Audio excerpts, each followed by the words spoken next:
मसूरी नगर पालिका चुनाव को लेकर सभी राजनीतिक पार्टियां तैयारियां कर रही हैं। भारतीय जनता पार्टी के मसूरी प्रभारी और राज्य मंत्री कैलाश पंत ने कार्यकर्ताओं के साथ बैठक की और उन्हें अनुशासन का पाठ पढ़ाया। कैलाश पंत ने बताया कि मसूरी नगर पालिका की सीट महिला ओबीसी के लिए आरक्षित की गई है, जो मसूरी के इतिहास में पहली बार हुआ है। हालांकि कुछ लोगों को नाराजगी है, लेकिन ये पार्टी का निर्णय है। उन्होंने कहा कि अगर किसी को आपत्ति है तो वो 7 दिनों के भीतर आपत्ति दर्ज करा सकते हैं। पंत ने चुनाव में भाजपा की जीत का दावा किया और कहा कि पार्टी इस बार 80% से ज्यादा सीटें जीतेगी।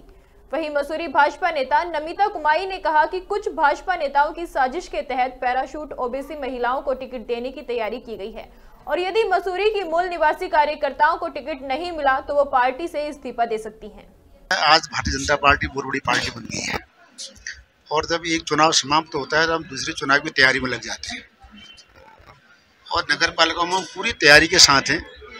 जो भी जैसे भी आरक्षण हुआ है उसमें कहीं यदि कार्यकर्ताओं में नाराजगी है तो नाराजगी को हम दूर करेंगे।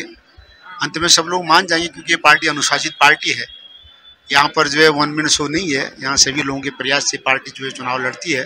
निश्चित तौर पर जिसको भी टिकट मिलेगा हम सब लोग उसके लिए लगेंगे और पार्टी को जिताएंगे यहाँ से। ये तो हमारे पार्टी का प्रमुख वह काम है कि हम अनुशासन में रहें। जो चीज़ अनुशासन में नहीं होगी, परिवार अनुशासन में नहीं होगा, व्यक्ति अनुशासन में नहीं होगा, पार्टी अनुशासन में नहीं होगी तो आगे बढ़ ही नहीं सकती। ये अनुशासन का पाठ सिखाना और सीखना भी ये बहुत जरूरी है। कई महिलाओं ने यहाँ पर कहा कि अगर उनको टिकट नहीं मिलता है तो पार्टी छोड़ देंगी। देखो ऐसा कि मन का गुबार होता है, वो एक गुस्से में एक आक्रोश में लोग बोलते हैं, वो बोले हैं, किंतु इसका अर्थ ये नहीं कि वो पार्टी छोड़ देंगे, क्योंकि उनको मालूम है कि दूसरी कोई पार्टी नहीं है उनके लिए जहाँ वो जा सकते हैं। क्या मानते हैं नगर निकाय के चुनाव में भारतीय जनता पार्टी अपने आप को कितना मजबूत मान रही है? करण मेहरा का बयान है कि यहाँ पर कांग्रेस भारी मतों से जीतेगी। उन्होंने तो लोकसभा में भी कहा था, विधानसभा में भी कहा था, फिर हमारे जो है केदारनाथ का उपचुनाव है उसमें भी उन्होंने कहा कि हम भाजपा को हरा देंगे। क्या वो कर पाए?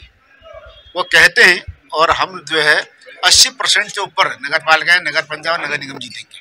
क्या मानते हैं कब तक हो जाएंगे चुनाव? संभव तो मुझे लग रहा है कि जनवरी में होंगे। करना तो है चुनाव आयोग के। तो ये माना जाए भारतीय जनता पार्टी तैयार है पूरी तैयारी के साथ, कहीं कोई शंका नहीं।